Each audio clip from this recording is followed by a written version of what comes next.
আমার খবর। বিধানসভা নির্বাচন যতই এগিয়ে আসছে ততই উত্তপ্ত হয়ে উঠছে বীরভূমের লাভপুর বিধানসভা কেন্দ্র। শাসক দল ও বিরোধী শিবিরের মধ্যেই সরাসরি রাজনৈতিক সংঘর্ষের আবহ ক্রমশ স্পষ্ট হয়ে যাচ্ছে। এই পরিস্থিতিতেই বিজেপির হয়ে প্রাক্তন তৃণমূল বিধায়ক মনিরুল ইসলামের সক্রিয় প্রচার নতুন করে রাজনৈতিক সমীকরণে নাড়াচাড়া ফেলেছে। সোমবার লাভপুর থানার অন্তর্গত আওয়াডাঙ্গা গ্রামে বিজেপি প্রার্থী দেবাশিস ওঝার সমর্থনে প্রচারে নামেন মনিরুল ইসলাম। একসময় তৃণমূল কংগ্রেসের গুরুত্বপূর্ণ মুখ হিসেবে পরিচিত মনিরুলের বিজেপি মঞ্চে উপস্থিতি স্বাভাবিকভাবেই রাজনৈতিক মহলে তাৎপর্যপূর্ণ বলেই মনে করা হচ্ছে। সভায় সংখ্যালঘু সম্প্রদায়ের উল্লেখযোগ্য উপস্থিতি নজর কেড়েছে, যা ভোটের অঙ্কে বড় প্রভাব ফেলতে পারে বলেই মনে করছেন রাজনৈতিক পর্যবেক্ষকরা। মনিরুল ইসলামের রাজনৈতিক যাত্রাপথ যথেষ্ট চর্চিত। সিপিআইএম থেকে তৃণমূল কংগ্রেস এবং পরে বিজেপিতে যোগ, একাধিক দলবদলের মধ্য দিয়ে তিনি নিজের প্রভাব বজায় রেখেছেন। 2011-16 সালে তৃণমূলের টিকিটে লাভপুর থেকে জয়ী হয়ে বিধায়ক হন তিনি। তবে 2017 সালে অসুস্থতার পর দলীয় দূরত্ব বাড়তে থাকে এবং শেষমেশ 2021 সালে নির্বাচনের আগে বিজেপিতে যোগ দেন। এদিনের সভা থেকে তিনি তৃণমূল কংগ্রেসের বিরুদ্ধে তীব্র আক্রমণ শানান। দুর্নীতি, পক্ষপাতিত্ব ও প্রশাসনিক ব্যর্থতার অভিযোগ তুলে শাসক দলকে নিশানা করেন। পাশাপাশি বিজেপির প্রার্থী দেবাশিস ওঝাকে জেতানোর আহ্বান জানান এবং পরিবর্তনের ডাক দেন। অন্যদিকে তৃণমূল কংগ্রেসও নিজেদের সংগঠন ও উন্নয়নের ইস্যুকে সামনে রেখে প্রচার জোরদার করেছে। প্রার্থী অভিজিৎ সিনহা জনসংযোগ বাড়ানোর চেষ্টা করছেন, তবে মনিরুল ইসলামের মতো একসময়ের প্রভাবশালী নেতার বিরোধী শিবিরের সক্রিয় ভূমিকা শাসক দলের জন্য চ্যালেঞ্জ তৈরি করছে বলেই মত প্রকাশ করেছেন রাজনৈতিক মহলের একাংশ। সব মিলিয়ে লাভপুরে এবারের লড়াই শুধুমাত্র প্রার্থী নির্ভর নয়, বরং প্রভাব, জনভিত্তি এবং কৌশলের লড়াইয়ে পরিণত হয়েছে। মনিরুল ইসলামের সক্রিয়তা এবং সংখ্যালঘু ভোট ব্যাংকের সম্ভাব্য প্রভাব, এই দুই বিষয়কে ঘিরেই এখন আবর্তিত হচ্ছে লাভপুরের নির্বাচনী রাজনীতি।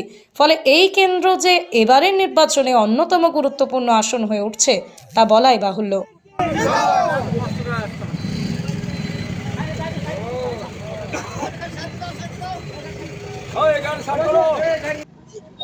আমি বিধায়ক ছিলাম ঠিকই, কিন্তু বিধায়করা যেভাবে আজকে চলে অনেকে, আমার সেরকম ছিল। আমি এখানে সব মানুষের সাথে একবারে একাত্ম হয়ে চলতাম।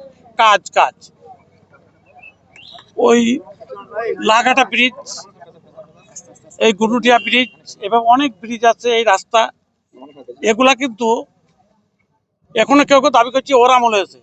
তোদেরই প্রেসিডেন্ট অনুব্রত মন্ডল সেদিন মিটিংয়ে বলে গেছে এগুলো সব মনিদার করা, আমাকে বলতে হয়নি। এই ক বছরে আমি 17 সালে প্রচন্ড অসুস্থ হয়ে পড়ি। পড়ার পর আমাকে বোম্বেতে গিয়ে গোটা ক্লিনটা কাটে 1.5 বছর বিছানাতে প্রস্রাব পায়খানা ফিরেছে, কি অবস্থায় ছিলাম। তারপর দুবার হার্ট অপারেশন হয়, একবার দেবী সেটির ওখানে, একবার পিজিতে।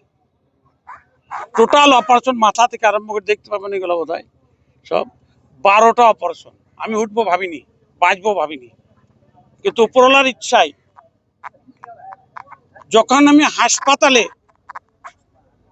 আর তখন কোনো এক ব্যক্তি, আমি বোধহয় এই একটা ফেসবুকে ছেড়ে দিলাম যে হাসপাতালের বেডে অপারেশনের রুগী, সেদিন আমার কাছে মার্ডার কেসের আসামি করা হচ্ছে মুর্শিদাবাদে। 4টে মার্ডার কেসের আসামি করেছে, এছাড়াও 7টা ফলস কেস দিয়েছে, শুধু একটা আমাকে নেওয়ার জন্য। কিন্তু আমি কি কারণে অসুস্থ অবস্থা এবং আরো কিছু কারণ ছিল, পরবর্তীতে ব্যাখ্যা দেব। কিন্তু এখানে তারা এসে রাজ করতে শুরু করলো বাপুতি সম্পত্তি ভেবে, যারা নিজের স্বার্থের জন্য কি ভোগ করার জন্য। দাদা মার্ডার হয়েছে অনেক হাত থেকে, অনেক এক ব্যক্তির কাছে তার স্ত্রী মারা গেছে ঘটনা জানার জন্য। পার্টির পাওয়ারে ছিল, মন্ত্রীর কাছের লোক ছিল, জীবনে কাজ করেনি। কারো দাদার বউকে ভোগ করার জন্য তাকে জেল খাটানো হয়েছে 15, 20, 20 বছর, অ্যাকুরেট আমি জানি না। সে মহান, সে কাজ করেছে কি লাভপুর জানে। তাই লাভপুরের মাটিতে দাঁড়িয়ে আমি দায়িত্ব নিয়ে বলতে পারি, আজকে 2003 সালে আপনারাই জিজ্ঞেস করেছেন কত ভোটে জিতবেন, আমি বলেছিলাম 3000 ভোটে এটা জিতবে, কোনোদিন ভাবিনি। 2016 সালে সকালবেলায় সাংবাদিকরা লিখে দিলেন মনিরুল ইসলাম বলছে 25,000 ভোটে জিতবো, 30,000 ভোটে জিতেছিলাম। তা আমি দায়িত্ব নিয়ে বলছি, সারা পশ্চিমবাংলার মধ্যে লাভপুর বিধানসভায় সংখ্যালঘু ভোট হাইয়েস্ট ভোটে লিড হবে। সংখ্যালঘু ভোট, এটা কম কথা নয়। কেন সংখ্যালঘুদের যেভাবে বিভ্রান্ত করা হয়েছে যে এই বিজেপি অমুক হবে তমক হবে, লাভপুরের মানুষ আমাদের বোঝাইতে হয়েছে।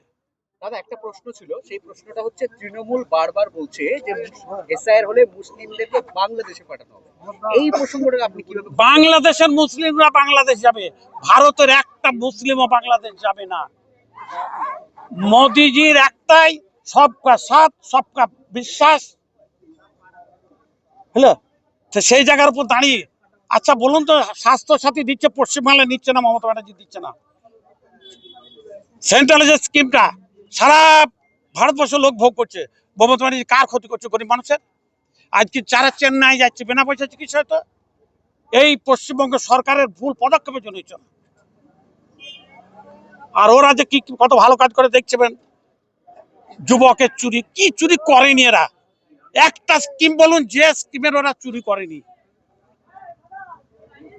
আর সেন্ট্রাল গভর্নমেন্টের একটা স্কিম দেখান যেখানে একটা চুরির দিকে আঙুল উঠেছে। আর সংখ্যালঘুরা এমনিতেই দেখবেন কি হবে। 1 বছরের মধ্যে সংখ্যালঘুর মেজরিটি পার্সেন্ট বিজেপি ছাড়া আর কাউকে চিনবে না। আজকে গুজরাট দেখুন সংখ্যালঘুরা কিভাবে ব্যবসা করছে ওখানে। সোনার গহনায় গল্প বলে যাওয়া ভরো জুয়েলার্স, অনুপম স্পর্শের ছোঁয়া, মায়ের স্নেহ কন্যার সাজ, প্রতিটি রত্নে ভরো জুয়েলার্স। ভরত জুয়েলার্স, গুণমানের অঙ্গীকার, শান্তিনিকেতন রোড, বোলপুর। দেখতে চোখ রাখুন আমাদের ফেসবুক ও ইউটিউব চ্যানেলে।